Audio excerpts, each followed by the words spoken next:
Our next presenter is Mark Thompson. I've known Mark actually going back quite some time because I launched one of his books when I was in the book trade. I think it's about 1999, yes.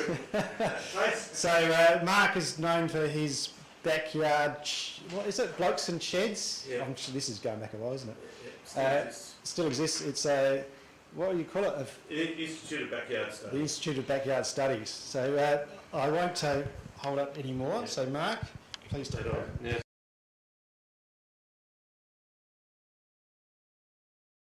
Okay, good morning. Thank you for inviting me to be here. As you just heard, I'm a writer and designer. I've published quite a few books, and I started the only slightly prestigious Institute of Backyard Studies, right, which really came out of the Blokes and Sheds book, and there's a kind of the whole shed world has now grown into an immense thing, and it spawned a whole bunch of other books, including Makers, Breakers and Fixers, another one called Rare Trades, and another film and book called The Lost Tools of Henry Hoke. Now, and sort of part of that is that I also get to now design things, like this, the random excuse generator, which was made for the Lost Tools of Henry Hoke exhibition and film. And it works too, by the way. So I've spent a lot of time now working on interactives and trying to work out why interactives work well. And I was actually hired by the National Motor Museum to help design a subsection of the Bush Mechanics show. Now, I'm assuming that you guys have all heard about the Bush Mechanics TV series, which came out in 2001, directed by David Batty and produced by the Warlpiri Media Association. Now, I want to place the discussion that we're going to have here in the context of the modern museum and its origins. Now, there's nothing new about collections of loot and pillage and treasures and curious natural objects, and for thousands of years they've been a means of display for powerful people. However, with the Renaissance and the Enlightenment, the collecting and interpreting of material evidence of human activity in the natural world took on a different character. And so from the 16th century onwards, you started to see in Europe in particular the appearance of the wonderfully named Wonder Kammer, the Cabinet of Curiosities. Now, usually they contained utterly uncharacterised oddities, freaks of nature, historical relics, often faked, books, and almost anything that the magpie-like mind of the natural philosopher, the pre-scientist, could assemble. And we can get a glimpse of that world in the Sir John Soanes Museum in London. Admittedly, that's from the early 19th century, but the hectic visual experience of going into a museum then was nothing like the cool and detached academic experience that we now consider normal. And throughout the 19th century, the museums in Europe in particular, but all around the Western world, grew spectacularly, particularly in the second half. And that was driven by a sense of the value of free education, of a literate and well-informed populace. And by literate, I really mean technically literate, because the Industrial Revolution required capable engineers and artisanal foot soldiers who are familiar with the mechanical principles of the lever, the wheel, the axle, and the inclined plane and the screw. Now, I say all this in order to frame the idea that all museums still carry the baggage of that idea about informing, educating and entertaining, probably in that order. And the Automotive Museum is part of this, and it's wonderful cultural heritage. And so cars are certainly the most complex technological devices that any of us own or are familiar with, and which gives them a unique social role. And we're about, as you've obviously been focusing on the last day or two, about to stop making them here in Australia, more or less. And that's set off a whole collective anxiety about our national capabilities.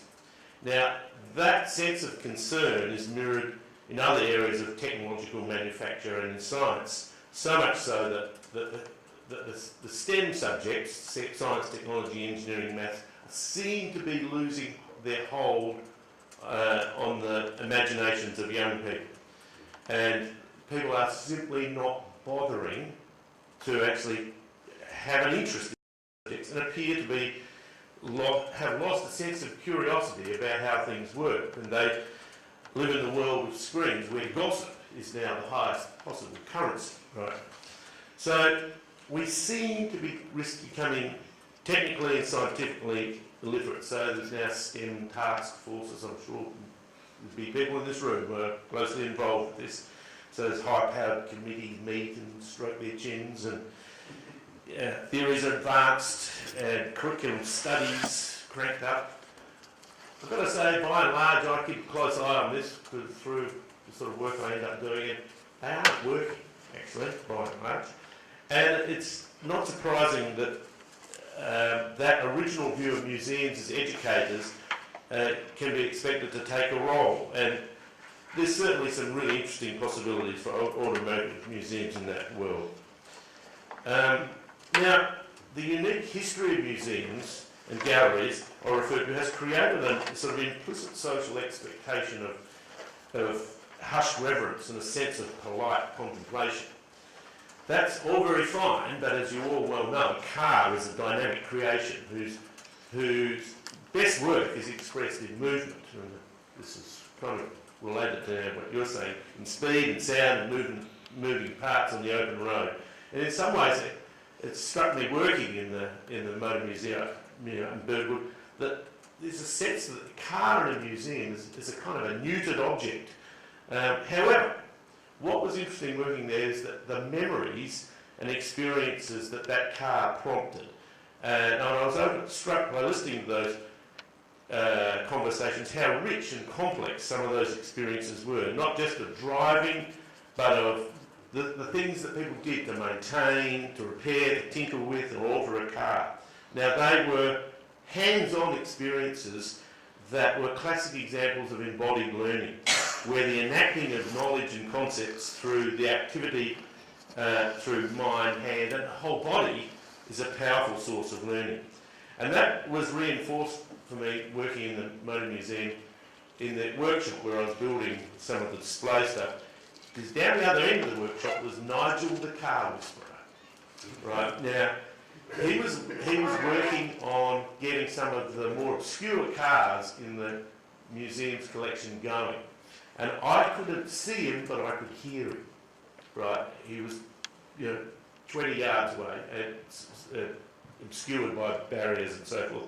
But I'd hear these fascinating audio cues as to what he was doing, but trying to turn the car over and, brief short swear word or two, and then a couple of little things and a little rattling and tools being dropped, things being taken out, and then starting it up. And I think you can of start your bastard might have come in a couple of places there. But eventually, he'd get triumphant, and it would just be this fantastic sound of the car running, and suddenly alive and ticking up, often quite a long time, right? And I found an incredibly impressive display of arcane mechanical knowledge. And I asked him about what it took and what were the skills required. And of course, interestingly, he said it was about observation and deduction, as in any case. But he also made a point of saying it's about the senses, the tiny shifts in sound that the car made in almost, that's not Nigel, but I like the picture. The genius of the mechanic, right, is what I'm trying to celebrate here. But the tiny shifts in sounds and cars the car made, just these tiny little rattles or high-pitched whines or the smells of the exhaust or the way that parts of the engine or drivetrain heated up and touch and so forth, that it was an incredibly physically immersive experience. And so Nigel's words echoed many of those visitors that were saying, for them, the car was about cause and effect. The physical actions that they did had consequences.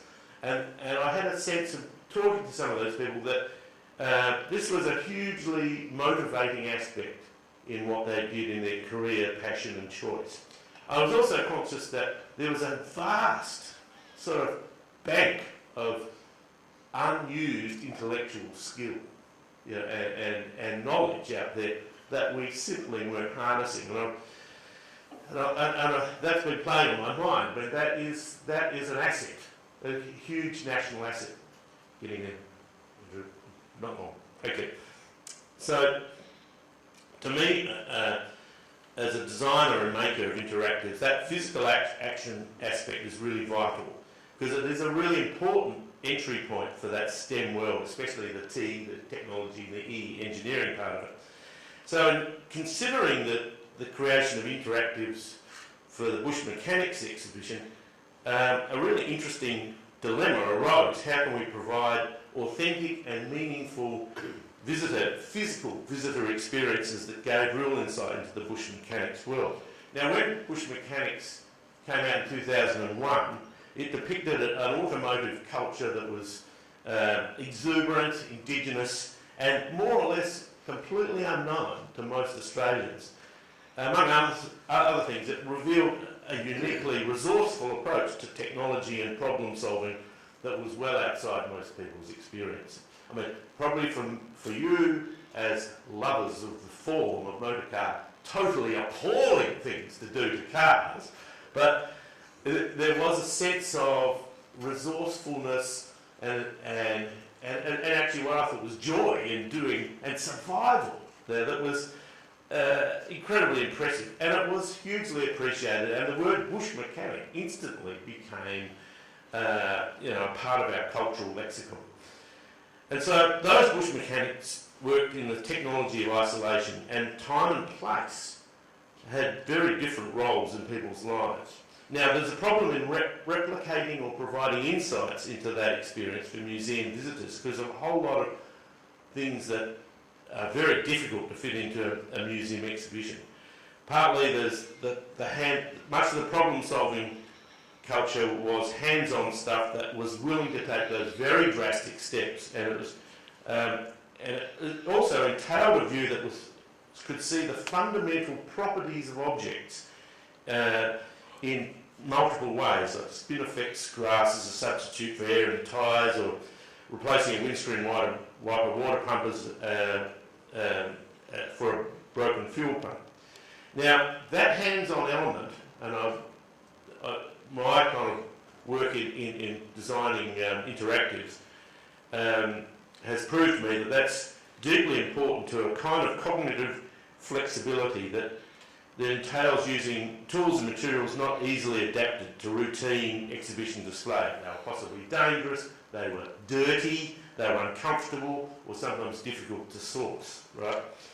How do we, for instance, provide the physical experience of getting bogged, or getting yourself out of sand or mud, or the brilliant use of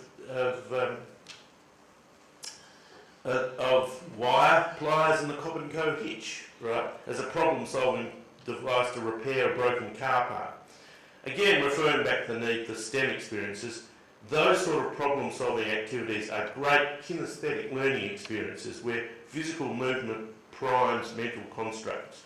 But safety concerns, OH&S, duty of care, liability, insurance prohibitions all tend to rule those things out.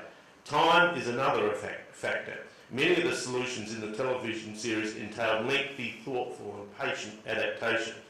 And that's not a problem if you're out in the desert, where people are comfortable with their knowledge of their land, but it's terrible for museum visitors who expect short, sharp messages, but it seemed not to require a genuine sense of patience and resolve to do those things.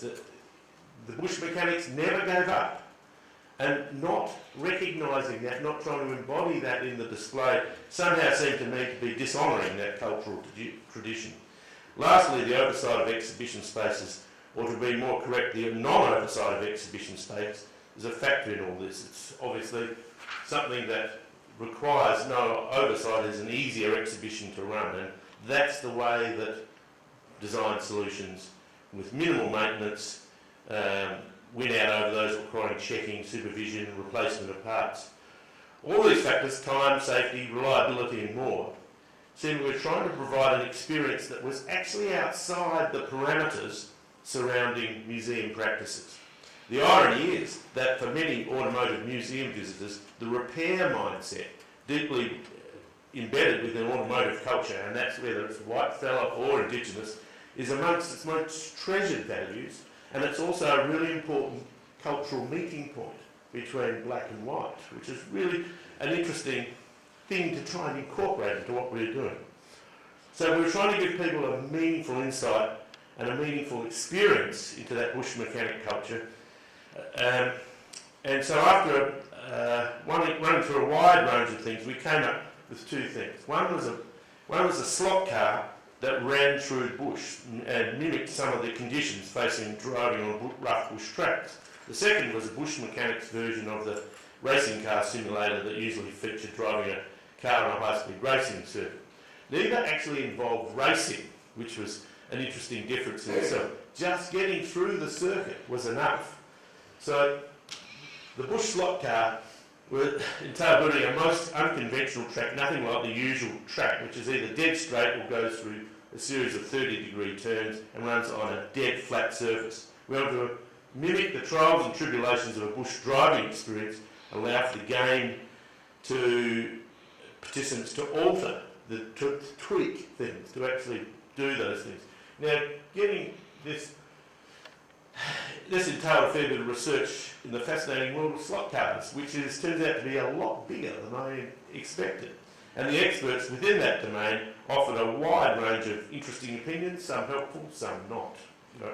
To make a long story short, we built a scaled down bush landscape with a tiny mountain range, corrugations and so on. But it's a technology that operates best on a very little surface with very little tolerance for tight bends, and so it's not going to work easily. In brief, unsupervised operation wore it out very quickly and damaged brushes and so forth. And oddly enough, some of the best possible experiences involving work out why it isn't working and then solving those problems, which is very close to the bush mechanics ethos, but that requires a considerable degree of supervision. Now, the Bush Driver video game experience entailed cannibalising an existing driving game racing wheel and disguising it with the console of an old bush basher, all mounted on what appeared to be a car seat and interior that had seen plenty of dusty bush bashing. Now, just speaking to Michelle, this has been on tour, this thing, and after a few things, it is still operating, which is, and she tells me that there were very long queues at the Darwin show, and of course, I think it's all got soft drinks all through it.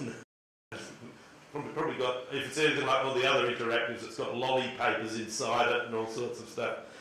Now, we built a game with the assistance of a local company called Novus Res that mimicked the experiences of the bush mechanics. The push start, running out of petrol, driving on sandy roads, corrugations, and there's a steady stream of audio of driving advice supplied by a friendly local from Yuendamu, which is where the bush mechanics thing is situated. Now, it was a very ambitious project in many ways, especially considering that commercially these games are usually built by a large team of people. And in hacking the controller in ways that the original makers could never have anticipated, in the bush mechanics tradition, we were stretching the boundaries of technology a very long way. And, of course, in the bush mechanic tradition, it broke down. It broke down quite a lot, actually. Tiny wires that we'd rerouted turned out to be very prone to losing contact, especially as we had removed the steering wheel and challenged the driver to find something to attach the half-inch square drive from a socket set. And in this case, it was a spanner with a socket welded to it, or a short branch with a socket embedded in it, right? Now, there's no doubt it was a challenge to drive, which was only appropriate, and actually people enjoyed it because it was a challenge to drive, especially when the petrol ran out and the spanner had to be steered with one hand while the windscreen wiper button had to be pushed constantly to supply the petrol, and you were skidding across a sandy road in the middle of the desert.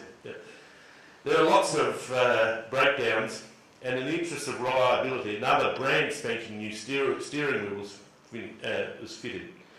and at the moment it currently exists with a disturbingly new steering wheel. And I'd like to get back to restoring the original spanner steering mechanism one day. On the other hand, it's been a salutary lesson in understanding the limits of adapting technology for interactivity.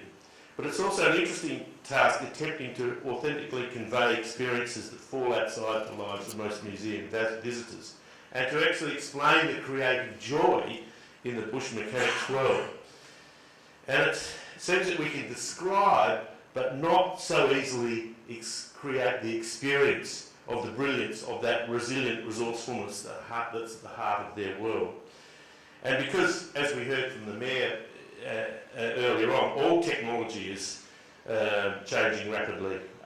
AI, VR, AR, to name a few, and automated technology will be swept along in that tidal wave and will be made all the more predictable, and I think this is a really interesting factor in it, through climate change. Things are going to change very dramatically in the future, is my intuitive guess. So we must ask ourselves, will we be passive consumers or makers of that technology? Again, echoing what the Mayor said earlier on. And can we adapt that technology to our needs with anything like the panache or the do or die determination of the bush mechanics? And I think we are coming to a cusp of that thing. So I think, to answer those questions, I actually really do believe that the Automotive Museum, as well as being a place that honours the past, will also need to present itself as a physical site for better STEM experiences and offer more physical, immersive, more tangibly sense-based and more authentically conveyed experiences. So with that point, I thank you for listening to me, and I also want to thank Paul Reeves, Mick Polanese and Matthew Lombard from the museum for tolerating me mucking around in their back shed. Okay, thank you.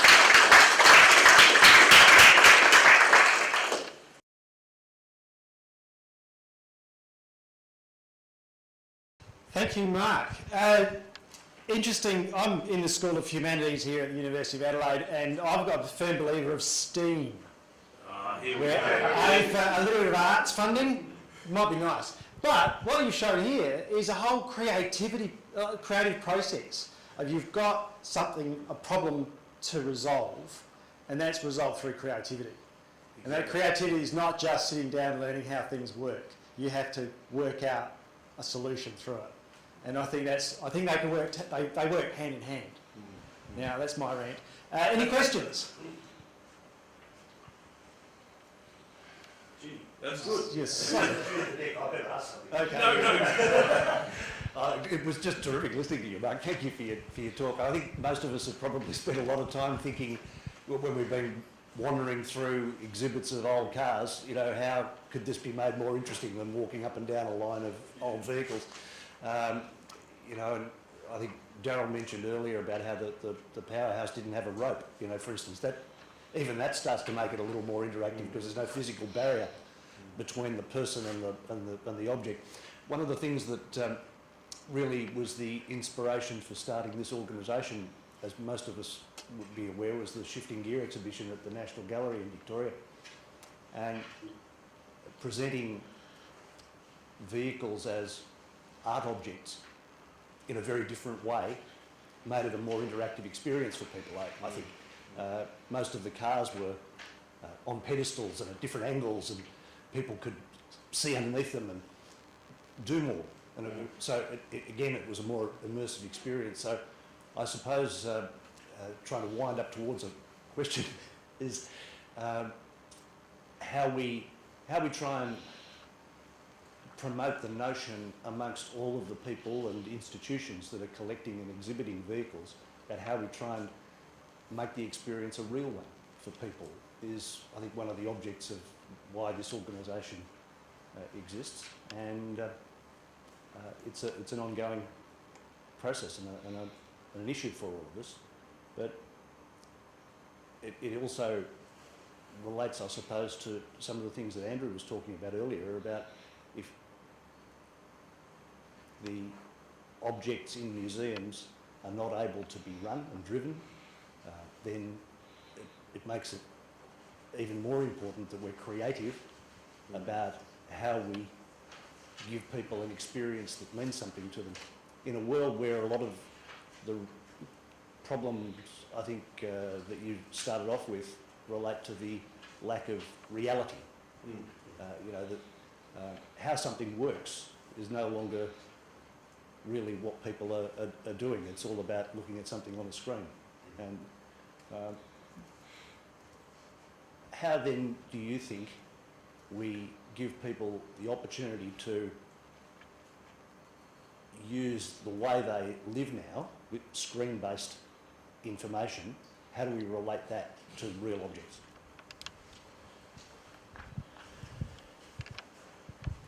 Yeah, well, you've more or less hit on that's the sort of nub of where all this is going in the future. But just incidentally, one of those things, for instance, is watching Nigel working. Personally, I would have liked it to have had a ranked tier. You remember when surgeons used to have people watching them? Yeah.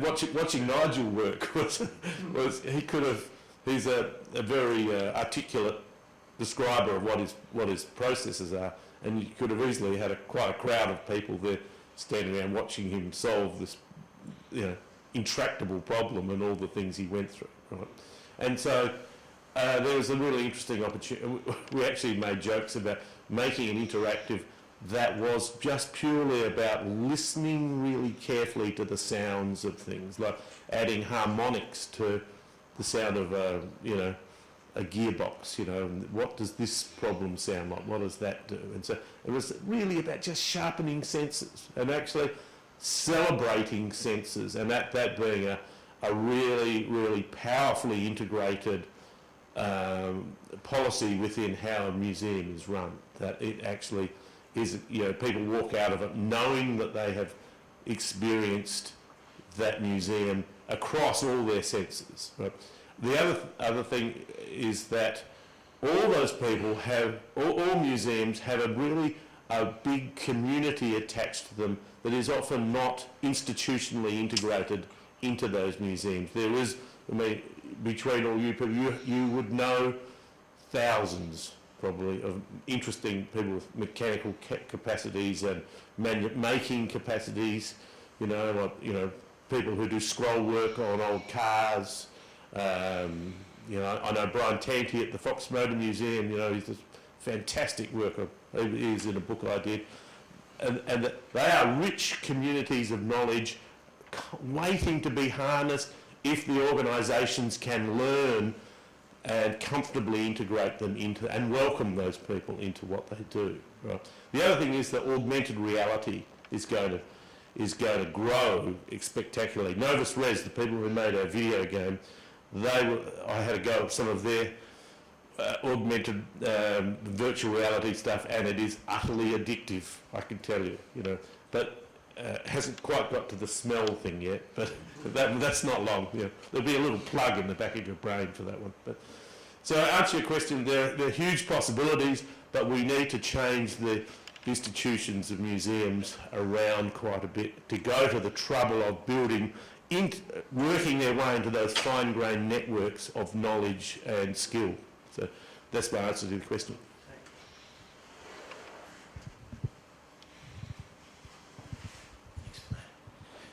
Again, thanks for the presentation. It was absolutely wonderful. About 6 years ago, I was part of a market research activity. We went through Central Australia researching people when we were designing new Toyota Hilux. And it became very clear that their attitude towards mobility in the centre of Australia, it was all about life-saving. It was all about their ability to survive if anything went wrong with the vehicle. And the nervousness they had about technology that was completely outside their sphere of knowledge and capability of influence. Despite all the research we did and the feedback we gave, of course the vehicle became much more technology developed and it became more complex. If we're all sitting here in 40 years' time and we are observing what has happened in that 40 years with the advent of technology and mobility generally, do you have a view about how we'll be able to explain in a meaningful way the next phases of technology, how they can be applied in a practical sense, as you have done quite clearly with technology in the past 30, 40 or even 50 years? To me, we'll get to a point where it will be, people will become so disconnected with the actual reality of what they're using that they won't care anymore. So we'll reach a plateau when it comes to the ability to interact with practical technology that people understand and relate to, in the sense that it actually means something to them in a physical sense. And an example I'm using, you know, it can save their life if it breaks. You know, they're hundreds of miles from anywhere. You know, they've got to fix it. There's got to be that means to repair it and to get back to civilization. I guess long question, but do you have a view of how in 30 or 40 years' time we will be able to communicate that to people? Or do you think there's going to be a point where we can't, there's nothing to communicate anymore, I guess?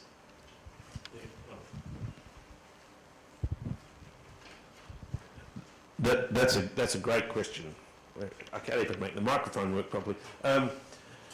Arthur C. Clarke, I think it was, said, any technology sufficiently advanced appears to be magic, right? And I think this is kind of where we're heading, that we went through a period where the understanding of technology, in the sort of optimism of the sort of the growth of the Industrial Revolution, led to the free education movement, led to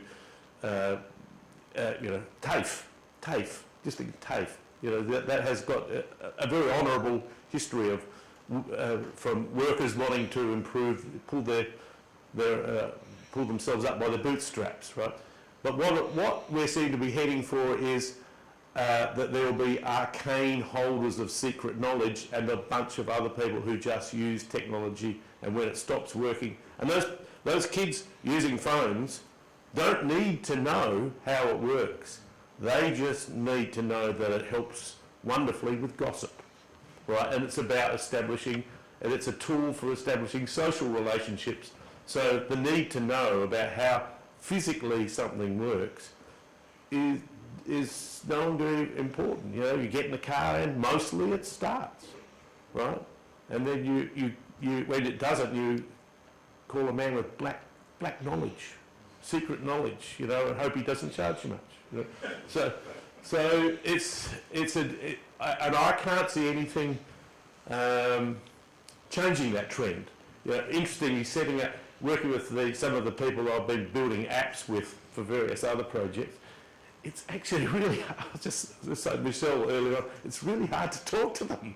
You know, that it's almost like we don't have a common language. You know, they are living in another world where, you know, which is a virtually constructed world that they are tinkering with. You know, like I was sitting with the other day with 3 screens with a whole lot of code all running simultaneously, and he was lifting bits out of it and sort of shaping a new app, right? But you could scarcely have a logical conversation with him about the sorts of things that we're talking about. So, you know, those people are deeply immersed in that new technology, but for most people, technology is something that's washing over them. And I think it's going to, but to answer your question, I really don't know. It's going to be an amazing time to live, and possibly a little scary, particularly as AI really will rewrite so many things. Completely. So that's my asking. It's going to be wild and interesting, and probably just a bit scary. Well, thank you very much, Mark. Okay, my pleasure. Please put your hands together. Thank you, Mark.